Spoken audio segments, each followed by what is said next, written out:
Jaya Radha Madhava Punya Bihari.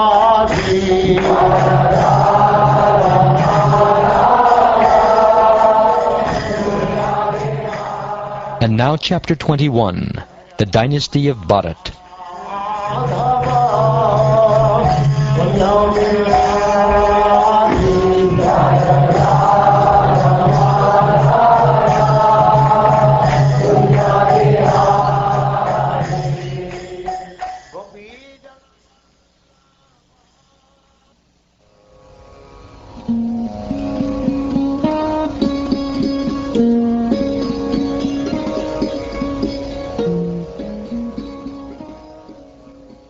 Shukdev Goswami said, because Bharadvaja was delivered by the Maru demigods, he was known as Vitata.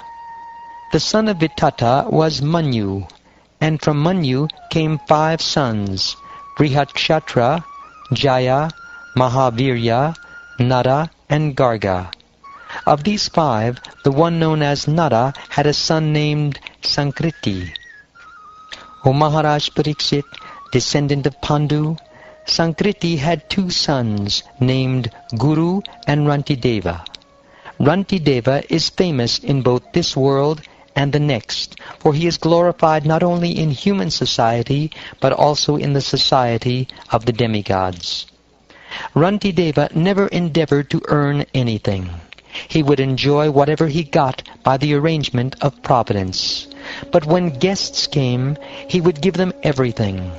Thus he underwent considerable suffering along with the members of his family. Indeed, he and his family members shivered for want of food and water, yet Rantideva always remained sober. Once, after fasting for 48 days, in the morning Rantideva received some water and some foodstuffs made with milk and ghee. But when he and his family were about to eat, a Brahmin guest arrived. Because Rantideva perceived the presence of the Supreme Godhead everywhere and in every living entity, he received the guest with faith and respect and gave him a share of the food. The Brahmin guest ate his share and then went away.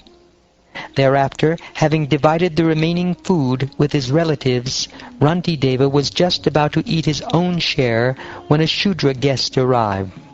Seeing the Shudra in relationship with the Supreme Personality of Godhead, King Rantideva gave him also a share of the food. When the Shudra went away, another guest arrived, surrounded by dogs, and said, "O king, I and my company of dogs are very hungry. Please give us something to eat." With great respect, King Rantideva offered the balance of the food to the dogs and the master of the dogs, who had come as guests. The king offered them all respects and obeisances. Thereafter only the drinking water remained, and there was only enough to satisfy one person. But when the king was just about to drink it, a Chandala appeared and said, "O king, although I am low-born, kindly give me some drinking water." Aggrieved at hearing the pitiable words of the poor, fatigued Chandala, Maharaj Rantideva spoke the following nectarine words. "I do not pray to the Supreme Personality of Godhead for the 8 perfections of mystic yoga, nor for salvation from repeated birth and death. I want only to stay among all the living entities and suffer all distresses on their behalf, so that they may be freed from suffering. By offering my water to maintain the life of this poor Chandala who is struggling to live, I have been freed from all hunger, thirst, fatigue, trembling of the body, moroseness, distress, lamentation, and delusion." Having spoken thus, King Rantideva, although on the verge of death because of thirst, gave his own portion of water to the Chandala without hesitation, for the king was naturally very kind and sober.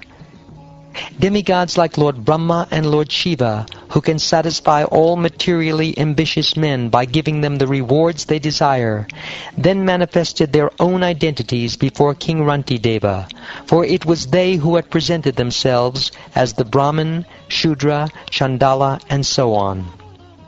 King Rantideva had no ambition to enjoy material benefits from the demigods. He offered them obeisances, but because he was factually attached to Lord Vishnu, Vasudeva, the Supreme Personality of Godhead, he fixed his mind at Lord Vishnu's lotus feet. O Maharaj Pariksit, because King Rantideva was a pure devotee, always Krishna-conscious and free from all material desires, the Lord's illusory energy, Maya, could not exhibit herself before him. On the contrary, for him Maya entirely vanished, exactly like a dream. All those who followed the principles of King Rantideva were totally favored by his mercy and became pure devotees attached to the Supreme Personality of Godhead, Narayan. Thus they all became the best of yogis.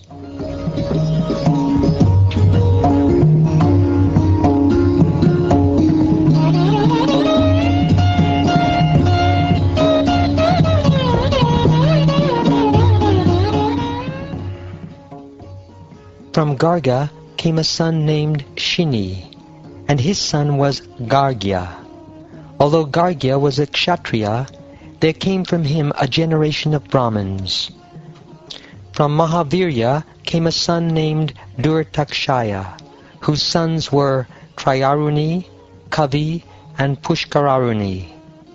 Although these sons of Durtakshaya took birth in a dynasty of Kshatriyas, they too attained the position of Brahmins. Brihatkshatra had a son named Hasti, who established the city of Hastinapur. From King Hasti came 3 sons named Ajamida, Vimida, and Purumida. The descendants of Ajamida, headed by Priyameda, all achieved the position of Brahmins. From Ajamida came a son named Brihadishu. From Brihadishu came a son named Brihadanu. From Brihadanu a son named Brihatkaya, and from Brihatkaya a son named Jayadratha. The son of Jayadratha was Vishada, and his son was Syenajit. The sons of Syenajit were Ruchirashva, Dridhahanu, Kashya, and Vatsa. The son of Ruchirashva was Pada, and the sons of Pada were Kritusena and Nipa. Nipa had 100 sons. King Nipa begot a son named Brahmadatta through the womb of his wife Kritvi, who was the daughter of Shuka. And Brahmadatta, who was a great yogi, begot a son named Vishvaksena through the womb of his wife Sarasvati. Following the instructions of the great sage Jagishabhya, Vishvaksena compiled an elaborate description of the mystic yoga system. From Vishvaksena, Udaksena was born, and from Udaksena, Balata. All these sons are known as descendants of Brihadishu. The son of Dvamida was Yavinada, whose son was Kritiman.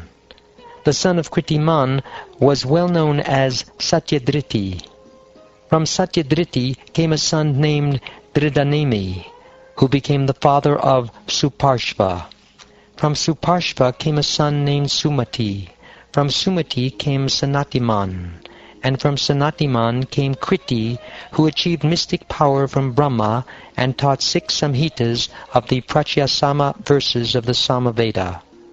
The son of Kriti was Nipa, the son of Nipa, Udgrayuda, the son of Udgrayuda, Kshemya, the son of Kshemya, Suvira, and the son of Suvira, Ripunjaya. From Ripunjaya came a son named Bahurata. Purumida was sonless. Ajamida had a son named Nila by his wife known as Nalini, and the son of Nila was Shanti. The son of Shanti was Sushanti. The son of Sushanti was Puruja, and the son of Puruja was Arka.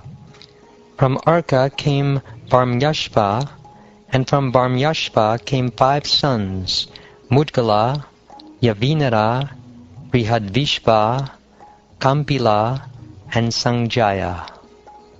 Varmyashva prayed to his sons, "O my sons, please take charge of my 5 states, for you are quite competent to do so." Thus his 5 sons were known as the Panchalas. From Mudgala came a dynasty of Brahmins known as Modgalya.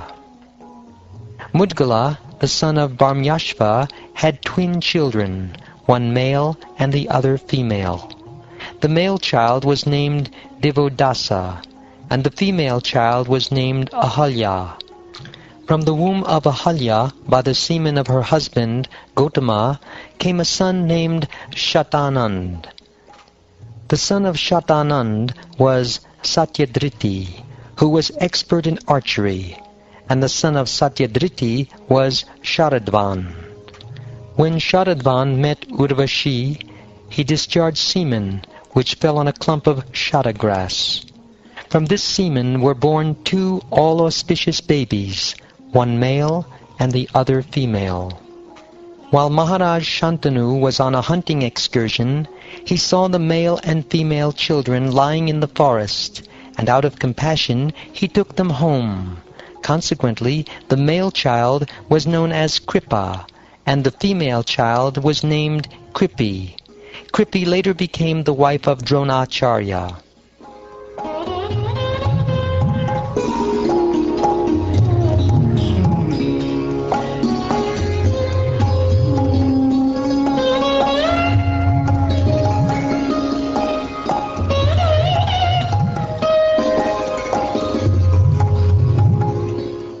Thus ends the 21st chapter of the 9th canto of the Srimad Bhagavatam, entitled The Dynasty of Bharat.